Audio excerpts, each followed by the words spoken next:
بسم اللہ الرحمن الرحیم الحمد للہ رب العالمین وصلی اللہ وسلم وبارک علی نبینا محمد وعلی آلہ وصحبہ اجمعین اما بعد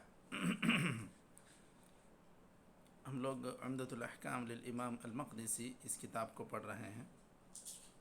اس میں آج ہم لوگوں کو کتاب الصیام سے پڑھنا ہے۔ حدیث نمبر کی ترتیب کے اعتبار سے جو نمبر میرے نسخے میں ہے یہاں 174 ہے، بعض پی ڈی ایف کے نسخوں میں شاید 222 ہوگا۔ تو کتاب الصیام کی پہلی حدیث سے ہم لوگ پڑھنے جا رہے ہیں۔ جی پڑھیں شیخ، حضرت ابو ہریرہ کی حدیث۔ بسم الله الرحمن الرحيم. كتاب الصيام. عن أبي هريرة رضي الله عنه قال قال رسول الله صلى الله عليه وسلم لا تقدموا رمضان بصوم يوم ولا يومين إلا رجل كان يصوم صوما فليصمه. آپ کی آواز تھوڑی دھیمی آ رہی ہے شیخ۔ ایک منٹ شیخ۔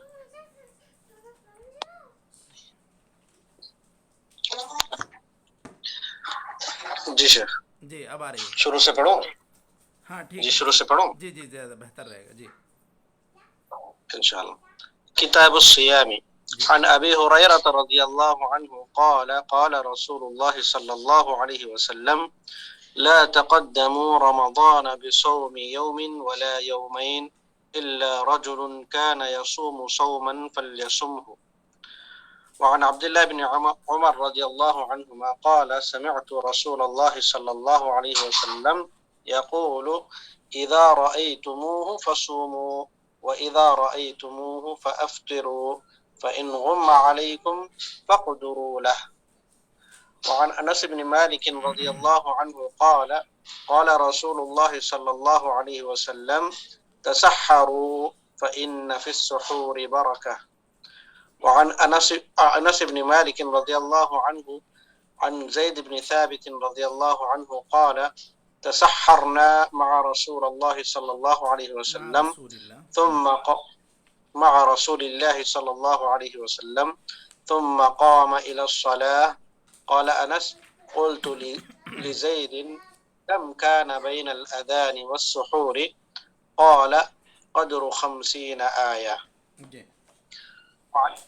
وعن عائشة وأم سلمة رضي الله عنهما أن رسول الله صلى الله عليه وسلم كان يدركه الفجر وهو جنوب من أهله ثم يغتسل ويصوم.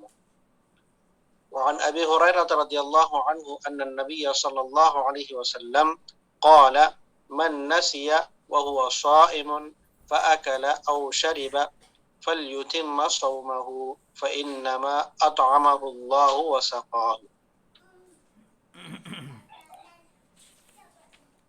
کافی ہے شیخ؟ ٹھیک ہے، پہلے یہاں تک پڑھ لیتے ہیں انشاءاللہ، اگر پھر گنجائش ہوگی تو انشاءاللہ آگے بڑھتے ہیں۔ چلیے بسم اللہ الرحمن الرحیم، الحمد للہ رب العالمین وصلی اللہ وسلم وبارک علی نبینا محمد وعلی آلہ وصحبہ اجمعین اما بعد۔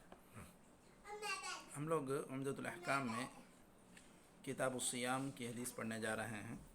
یہ حدیث نمبر 222 ہے۔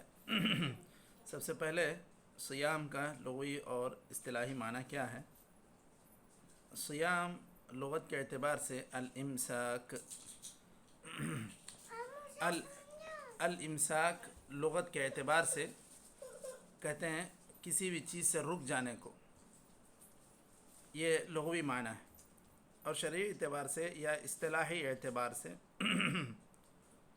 الامساک عن المفطرات مع النیہ، الامساک عن المفطرات مع النیہ من طلوع الفجر الى غروب الشمس۔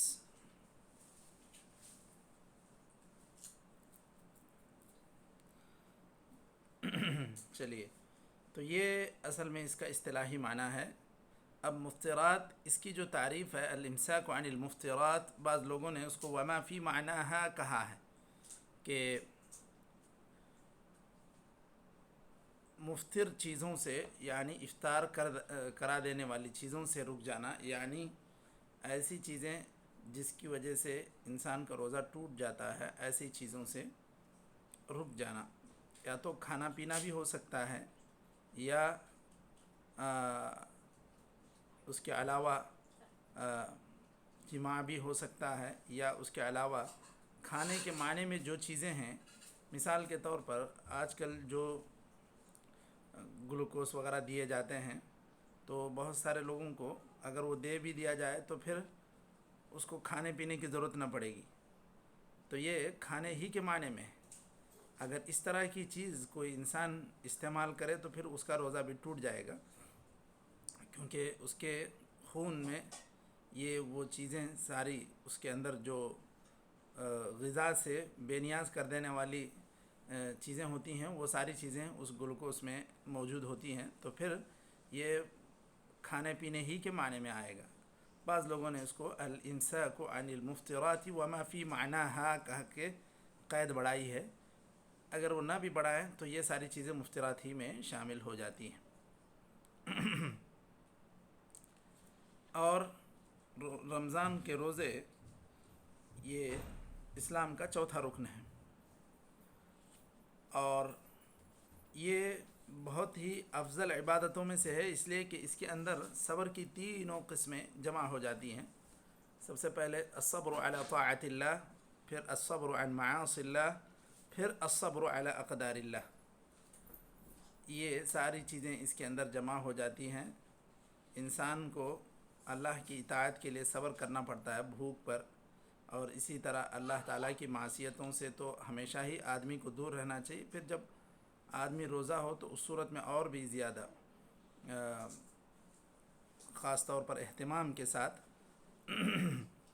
روزے میں معصیتوں سے دور رہنا چاہیے۔ اسی طرح اللہ تعالیٰ کی جو تقدیر ہے اس کے اعتبار سے بھی اس میں آدمی کو صبر کرنا چاہیے۔ اب روزے کی تو کئی حکمتیں ہو سکتی ہیں، بس اللہ رب العزت کا یہ حکم ہے، ہم لوگ اس لیے یہ روزہ رکھتے ہیں، اور ایسے ہی رکھنے پر ثواب ہے۔ اللہ تعالیٰ کی عبادت، اللہ اس کے رسول کی فرما برداری کے لیے ہم یہ روزہ رکھتے ہیں تو ہمیں ثواب ملے گا۔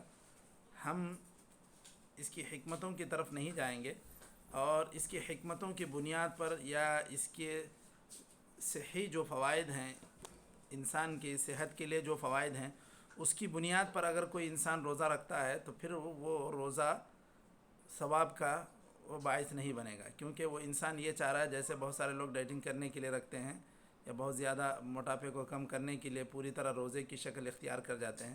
تو اگر کوئی انسان ایسا اپنا موٹاپا کم کرنے کے لیے بس کھانے پینے سے دور رہتا ہے تو یہ روزہ اس کے لیے ثواب کا باعث نہیں بنے گا۔ ہم کو روزہ اس لیے رکھنا ہے کہ یہ اللہ کا حکم ہے، اور اس کی سب سے بڑی وجہ قرآن میں جو بتلائی گئی ہے لعلکم تتقون، کہ اس روزے کے ذریعے سے ہمیں تقوی حاصل ہوگا۔ اس کے علاوہ بھی کئی اجتماعی اس کی حکمتیں ہیں کہ سارے مسلمان ایک وقت میں ایک عبادت کو شروع کریں، ایک وقت میں اس کو ختم کریں۔ اس کے ذریعے سے بھی امت میں وحدت کا تصور دیا جا رہا ہے، اور یکسانیت کا تصور دیا جا رہا ہے کہ جس کے پاس کھانا ہے وہ بھی کھانے سے دور رہے، جس کے پاس نہیں ہے وہ بھی دور رہے، اور یہ عبادت کے لیے۔ تو یہ معاشرتی اعتبار سے بھی اس کے اندر یکسانیت پائی جاتی ہے، اور بھی کئی مصلحتیں ہیں۔ اس کے علاوہ بھی صحت کے فوائد جو ہوتے ہیں کہ انسان اگر کھانے پینے سے کچھ گھنٹوں کے لیے دور رہتا ہے تو پھر صحت کے اعتبار سے بھی اسے فائدے حاصل ہوتے ہیں، لیکن ہمارا مقصود یہ نہیں ہے کہ ہم یہ صحت کے فوائد حاصل کرنے کے لیے اس رمضان میں روزہ رکھتے ہیں یا رمضان میں روزہ رکھیں گے، ہم تو ایک عبادت کو انجام دینے کے لیے روزہ رکھ رہے ہیں۔ چلیے اب حدیث کی طرف آتے ہیں۔ سب سے پہلی حدیث جو اس کے اندر بیان کی گئی ہے وہ ہے لا تقدموا، حضرت ابو ہریرہ رضی اللہ عنہ کی حدیث ہے، لا تقدموا رمضان بصوم يوم او يومين الا رجلا كان يصوم صوما فليصمه۔ لا تقدموا کہا گیا، اگر صیغے کے اعتبار سے دیکھا جائے تو لا تتقدموا ہوتا ہے، یہاں پر تا حذف کیا گیا ہے، یعنی رمضان سے پہلے تم لوگ ایک یا دو دن پہلے ہی روزہ شروع نہ کر لو، احتیاط کے نام پر اس طرح روزہ شروع کرنے کی اجازت نہیں ہے۔ لیکن جو آدمی سال بھر اپنے معمول کے اعتبار سے کچھ روزے رکھتا ہے، خواہ وہ پیر جمعرات کا روزہ ہو یا نظر وغیرہ کا روزہ ہو تو پھر ایسی صورت میں اس کو پورا کرنے کی اجازت ہے، ورنہ نفل روزہ رمضان سے 1 دن یا 2 دن پہلے شروع نہیں کیا جائے گا۔ اب اس حدیث سے جو مسائل مستنبط ہو رہے ہیں اس میں سب سے پہلی بات یہی ہے کہ رمضان سے پہلے احتیاط کے نام پر 1 یا 2 دن پہلے روزہ نہیں رکھنا چاہیے۔ دوسری چیز یہ ہے کہ جو آدمی جمعرات یا پیر کا روزہ رکھتا تھا اور وہ دن رمضان سے 1 دن پہلے یا 2 دن پہلے پڑ گیا تو پھر وہ رکھ سکتا ہے، اس کے لیے اجازت ہے، کیونکہ حدیث میں خود کہا گیا الا رجلا کان یصوم صوما فلیصم۔ اب اس کی کیا حکمت ہو سکتی ہے؟ اس کی حکمت تو یہ بھی ہو سکتی ہے کہ فرض روزوں کے لیے آدمی پوری چستی کے ساتھ اور پورے نشاط کے ساتھ تیار رہے فرض روزوں کے لیے۔ اس کے بعد حدیث نمبر 175 ہے، حضرت عبداللہ بن عمر رضی اللہ عنہما کی حدیث ہے، قال سمعت رسول اللہ صلی اللہ علیہ وسلم يقول اذا رأيتموه فصوموا واذا رأيتموه فافطروا فان غم عليكم فاقدروا له۔ یہاں جو الفاظ اس حدیث میں آئے ہیں ان کو آپ اچھی طرح پہلے نوٹ کریں کہ اس کے اندر کیا بات بتلائی گئی۔ غم علیکم کہتے ہیں کہ استتر علیکم بحاجب، یعنی کوئی چیز چھا جائے، تو غم علیکم یہ غیم، اگر غیم چھا جائے یا بادل آپ کہیں اس کو بادل چھا جائے تو اس کی وجہ سے اگر آپ چاند نہ دیکھ پاؤ تو اس صورت میں آپ لوگوں کو پورے 30 شعبان کی گنتی پوری کرنی ہے۔ تو یہ غمہ کے معنی استتر علیکم بغیم وغیرہ۔ فقدروا لہ، یہ فقدروا لہ اس کے معنی ہوں گے قدروا لہ فی الحساب، یعنی حساب میں اندازہ کرو کا مطلب حساب کا اندازہ کیسے ہوگا؟ فَأَكْمِلُوا عِدَّةَ شَعْبَانَ 30،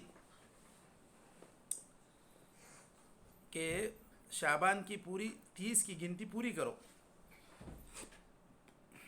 بعض لوگوں نے اس کو فقدروا لہ ضمے سے نہیں پڑھا، اس کو کسرے سے پڑھا فقدروا لہ۔ اس صورت میں اس کے معنی ہوں گے تنگ کرو۔ تنگ کرنے کا مطلب یہ کہ شعبان کو آپ تنگ کریں، تو اگر شعبان کو تنگ کرنا ہے تو کتنا کیا جائے گا؟ جی مشائخ؟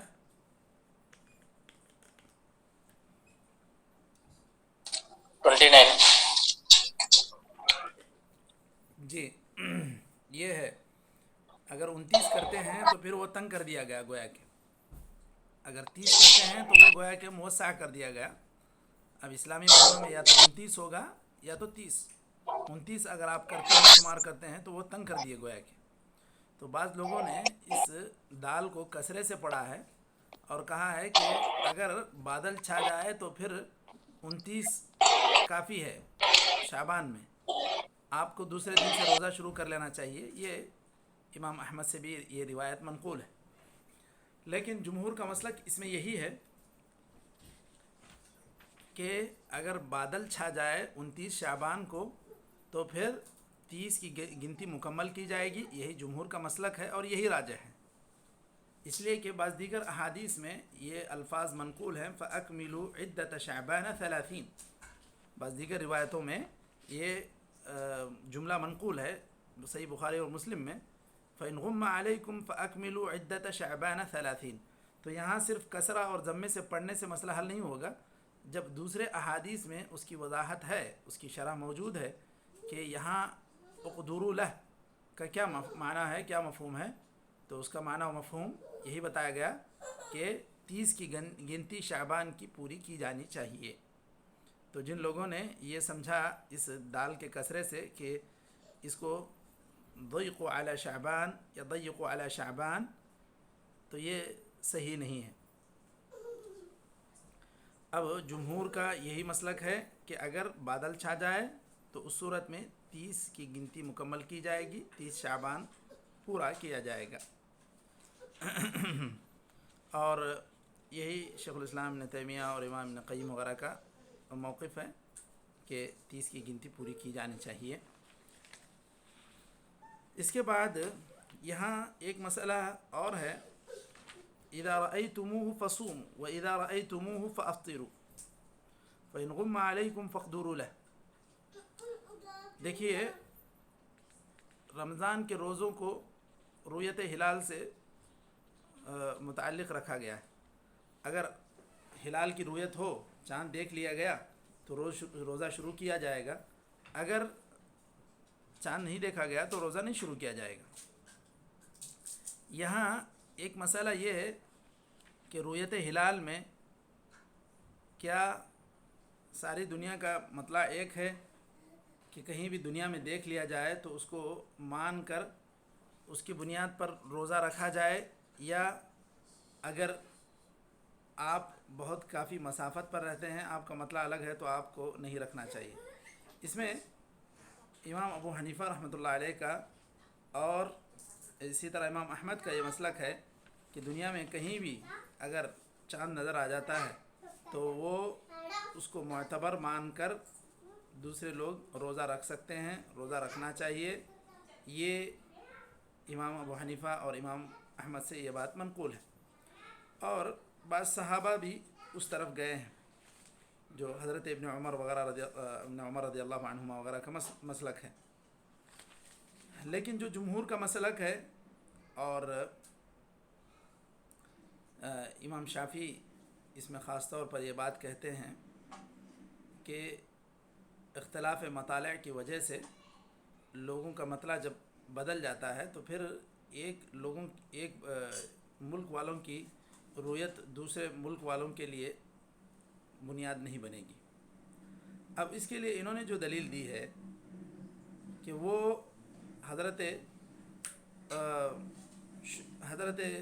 ابن عباس رضی اللہ عنہما کے پاس ایک آدمی شام سے آیا، اصل میں وہ تھے یہاں مدینہ ہی میں رہتے تھے، قریب ان کا نام تھا۔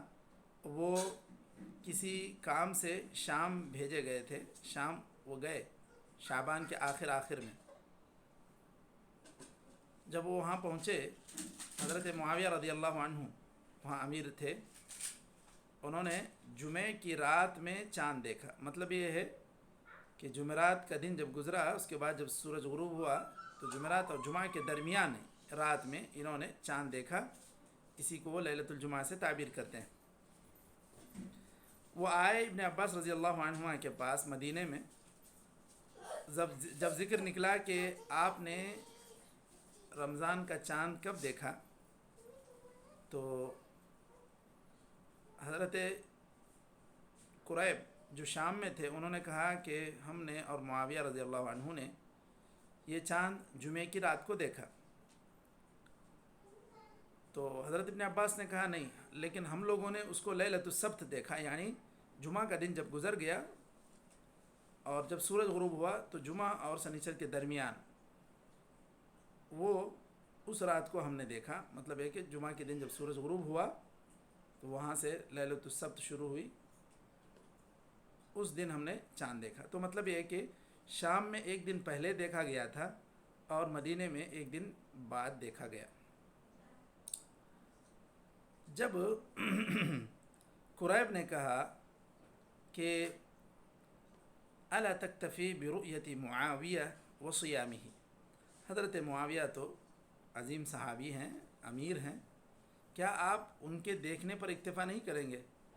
اب کیونکہ یہ تو رمضان ہی میں واپس آئے، اور اب ان کو اگر جو ہے مدینے کے اعتبار کر کے اگر یہ روزہ رکھیں گے تو یہ بھی ہو سکتا ہے کہ ان کے 29 ہو جائیں، یا یہ بھی ہو سکتا ہے کہ ان کے 30 ہو جائیں، یا یہ بھی ہو سکتا ہے کہ اگر شام والوں کے اعتبار سے اگر آپ حساب کر لیں گے تو اور بھی آگے بڑھ سکتے ہیں۔ تو حضرت قریب نے ابن عباس سے پوچھا کہ کیا آپ ان کا اعتبار کر کے روزہ نہیں رکھیں گے؟ حضرت ابن عباس نے کہا لا، نہیں، شام والوں نے جو چاند دیکھا وہ اس کا اعتبار وہ خود اپنے لیے یا اپنے آس پاس کے لوگوں کے لیے کر لیں گے۔ ہکذا امرنا رسول اللہ صلی اللہ علیہ وسلم، یہ واضح دلیل ہے حضرت ابن عباس رضی اللہ عنہما کی، جو یہ بتلاتی ہے کہ ایک ملک والوں کا چاند دیکھنا دوسرے ملک والوں کے لیے ضروری نہیں ہے. مطلب ملک کا اگر یہ تصور جو پہلے اس وقت تھا، شام اور مدینہ کافی فاصلے پر ہے، اور اتنے بڑے فاصلے پر ایک کی رویت دوسرے کے لیے معتبر نہیں سمجھی گئی. اور حضرت ابن عباس نے کہا ہاکذا امرنا رسول اللہ صلی اللہ علیہ وسلم، اسی طرح آپ صلی اللہ علیہ وسلم نے ہمیں تعلیم دی ہے.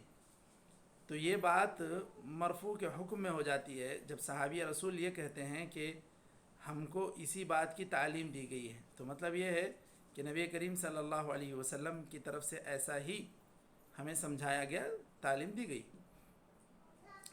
تو حضرت ابن عباس نے حضرت معاویہ کی رویت کا اعتبار نہیں کیا، اور اس کو یہ کہا، اور اس لیے نہیں کیا، اور یہ کہا کہ یہ اللہ کے رسول کی تعلیم ہے. تو پھر یہی صحیح موقف ہے اور یہی ہونا چاہیے کہ جہاں مطلع الگ ہو رہا ہے تو وہاں وہ لوگ اپنے مطلع کے اعتبار سے اگر چاند دکھے گا تو روزہ شروع کریں گے، نہیں دکھے گا تو شروع نہیں کریں گے. یہی زیادہ صحیح معلوم ہوتا ہے. اگر کئی ملک، اب جیسے اب بہت سارے چھوٹے چھوٹے ملک ہو گئے ہیں، ملک کا اعتبار صرف یہ سیاسی حدود کی بنیاد پر نہیں، مطلع اگر پورا ان کا ایک ہے، یہ کئی 4 یا 10 ملک ایک ہیں اور ان کا مطلع ایک ہے، تو پھر اس صورت میں یہ پورے 10 کے 10 اس رویت کا اعتبار کریں گے کیونکہ ان کا مطلع ایک ہے. اور اگر جو 11واں ملک ہے وہ بازو ہی ہے لیکن ان کا مطلع اگر الگ ہو تو وہ اس کا اعتبار نہیں کریں گے. مثال کے طور پر اب ہندوستان میں عموماً ایک بات ہمیشہ اٹھائی جاتی ہے کہ مثال کے طور پر جنوبی ہند ہے، جنوبی ہند میں مینگلور اور ادھر کیرلا کے علاقے کے لوگ، یہ عموماً ان کا روزہ ہم سے ایک دن پہلے ہی شروع ہو جاتا ہے. اب وہ چاند اگر دیکھ لیتے ہیں ہم سے پہلے تو وہ شروع بھی کرتے ہیں، لیکن یہاں جو ان سے کچھ فاصلے پر ہیں، مثال کے طور پر جو کرناٹک کے بعض علاقوں میں ہیں جیسے بنگلور میں ہیں، یہ لوگ ان کی رویت کا اعتبار نہیں کرتے ہیں. لیکن جب دلی میں دیکھا جاتا ہے، دلی سے اعلان کیا جاتا ہے تو یہ لوگ اس کو مان لیتے ہیں اور اسی اعتبار سے روزہ رکھتے بھی ہیں. تو بنگلور اور دلی کی مسافت اگر دیکھی جائے، فرض کریں کہ اگر 2000 کلومیٹر ہے، اب کیرلا اور بنگلور کی مسافت تو اتنی نہیں ہے، سب ملا کے شاید 500-600 کلومیٹر ہو جہاں بھی چاند دیکھا جاتا ہے یا روزہ شروع کیا جاتا ہے. تو اب جب یہاں 2000 کلومیٹر کی بات یہ لوگ سنتے ہیں تو 500 کلومیٹر کی بات کیوں نہیں سنتے ہیں؟ لوگ اس طرح کلومیٹر کے حساب میں الجھا دیتے ہیں، جبکہ یہ مسئلہ کلومیٹر سے متعلق نہیں ہے. یا مسافت قصر بھی بعض لوگوں نے کہا مسافت قصر سے بھی متعلق نہیں ہے. اس کا اعتبار اصل میں مطلع سے ہے. جن لوگوں کا مطلع ایک ہے وہ لوگ روزہ رکھیں گے. اب ہمارا مطلع اگر دلی والوں کے ساتھ ہے تو ہم لوگ دلی والوں کے ساتھ ہی رکھیں گے، یعنی جو بھی کرناٹک یا تمل ناڈو یا دیگر آندھرا وغیرہ کے علاقے ہیں. اب مینگلور حالانکہ وہ کرناٹک کا علاقہ ہوتا ہے اور وہ کیرلا سے اگر وہ متصل ہونے کی وجہ سے ان کا مطلع اگر ایک ہے تو پھر وہ ان کے ساتھ روزہ رکھتے ہیں، تو یہ ٹھیک ہے. تو اصل میں اعتبار مطلع کا ہے، کلومیٹر کا یا مسافت قصر کا نہیں ہے. اس میں یہ چیز عموماً نوٹ کرنے کی ہوتی ہے اور اس کا خیال ضرور رکھنا چاہیے. اور یہی اسی بنیاد پر ہلال کمیٹیاں اس طرح کسی دیگر علاقے کے لوگوں کی رویت کو بلا وجہ ایسے رد نہیں کرتے ہیں، وہ ساری چیزیں نوٹ کرتے ہیں. اور جو مجمع الفقہ الاسلامی سعودیہ میں ہے، رابطہ عالم اسلامی ہے، ان لوگوں کے پاس بھی جب یہ سوال تکرار سے آیا تھا تو انہوں نے اس کو کئی سال زیر بحث رکھا. ایک دن نہیں، 2 دن نہیں، بلکہ پورے کئی سال اس کے اوپر بحثیں ہوئیں. اور تحقیق کے بعد انہوں نے یہی کہا کہ آپ مکہ کی رویت کا اعتبار کرنا کسی بھی ملک والوں کے اوپر ضروری نہیں ہے. مکے کا مطلع جن لوگوں کے ساتھ ہے وہ لوگ اعتبار کریں گے، باقی جن لوگوں کے ساتھ نہیں ہے وہ لوگ ان کے مکے کی رویت اعتبار کرنے کی ضرورت نہیں، وہ لوگ اپنے مطلع کا اعتبار کر کے روزہ رکھیں اور روزہ چھوڑیں۔ یہ رابطہ عالم اسلامی کی طرف سے یہ توجیہ ہے۔ شیخ بکر عبداللہ ابو زید کی رویت ہلال پر ایک خاص کتاب بھی ہے، اس میں بھی انہوں نے اس پر کافی کچھ تفصیل سے بحث کی ہے اور اس فتوے کو نقل کیا ہے۔ ابھی قریب میں شیخ مقصود الحسن فیضی کی طرف سے رویت ہلال پر ایک تحقیقی جائزہ انہوں نے بھی پیش کیا، شیخ مقصود الحسن فیضی۔ وہ کتاب بھی اس باب میں کافی اہم ہے، اردو میں ہے یہ، اور جو شیخ بکر عبداللہ ابو زید کی ہے وہ عربی میں ہے۔ تو یہاں کل ملا کر اگر خلاصہ کلام کہیں تو اختلاف مطالع ہے، اور اسی کی بنیاد پر اپنے مطلع کا اعتبار کر کے روزہ رکھنا اور روزہ چھوڑنا چاہیے۔ اس کو مسافت قصر سے یا سیاسی حدود سے یا قرب سے اور بعد سے اعتبار کرنا یہ زیادہ صحیح نہیں معلوم ہوتا ہے۔ جو لوگ اختلاف مطالع نہیں ہے، اسی رویت سب کی ایک ہونا چاہیے بولتے ہیں، ان کے کیا دلائل ہیں؟ وہ لوگ اب یہ کہتے ہیں کہ جب اللہ کے رسول صلی اللہ علیہ وسلم نے کہا کہ آپ روزہ رکھو دیکھ کر چاند اور چھوڑو، کچھ مسلمان دیکھ لیتے ہیں تو وہ اس کا حکم سب پر لاگو ہوتا ہے۔ اب اللہ کے رسول صلی اللہ علیہ وسلم نے شہادت تو لی تھی، لیکن شہادت کیا اتنی دور کی تو نہیں لی، یا اتنے دور کے لوگ تو آ کر شہادت نہیں دیے مدینے میں اس وقت جب شہادت دیے تھے، کہ اعرابی آیا اس نے کہا اللہ کے رسول میں نے کل رات چاند دیکھا یا کل مغرب میں نے چاند دیکھا، تو آپ صلی اللہ علیہ وسلم نے روزہ چھوڑنے کا حکم دیا، پھر اس کے اگلے دن جو ہے جا کر نماز پڑھی عید کی۔ تو یہ جو بھی شہادتیں قبول کی گئیں یہ اتنے آس پاس کی تھیں کہ مدینہ اور مدینہ کے آس پاس کے علاقوں کی رویت تو ایک ہی تھی یا مطلع ایک ہی تھا، اس اعتبار سے آپ صلی اللہ علیہ وسلم نے ان کی شہادت قبول کی۔ اب یہ لوگ کہتے ہیں کہ بھئی خبر آپ کو پہنچتی ہے، مسلمانوں میں سے کچھ لوگ بھی دیکھتے ہیں، تو پھر یہ سارے لوگوں کو اس پر عمل کرنا چاہیے اور سب کے اوپر اس طرح کے حکم لاگو ہوتے ہیں۔ یہ بات یہ جو وحدت رویت کے قائل ہیں وہ لوگ کہتے ہیں، جبکہ اختلاف رویت کے جو قائلین ہیں ان کے لیے اہم حدیث یہی ہے جو حضرت ابن عباس رضی اللہ عنہ کی ہے، اور انہوں نے اسی بنیاد پر یہ کہا کہ اختلاف مطالع یہ بالکل صحیح ہے، حقیقت ہے، حضرت ابن عباس نے خود اس کی تصدیق کی۔ ٹھیک ہے مشائخ، یہاں تک ہم لوگ شاید آج ایک ہی حدیث پر ہم لوگ یا دو حدیثوں پر ہی ہم لوگ اکتفا کرتے ہیں، کیونکہ یہ میٹنگ ختم ہو رہی ہے۔ تو اس میں اذا رأیتموہ فصوموا واذا رأیتموہ فافطروا فإن غم علیکم فاقدروا لہ، اس پس منظر میں یہ ساری بات ہوئی۔ تو آج ان دو حدیثوں پر ہم لوگ 174 اور 175 پر ہم لوگ اکتفا کرتے ہیں۔ انشاءاللہ کل ہم لوگ تسحروا فإن فی السحور برکہ، حدیث نمبر 176، حضرت انس بن مالک رضی اللہ عنہ کی حدیث، وہاں سے ہم لوگ پڑھتے ہیں۔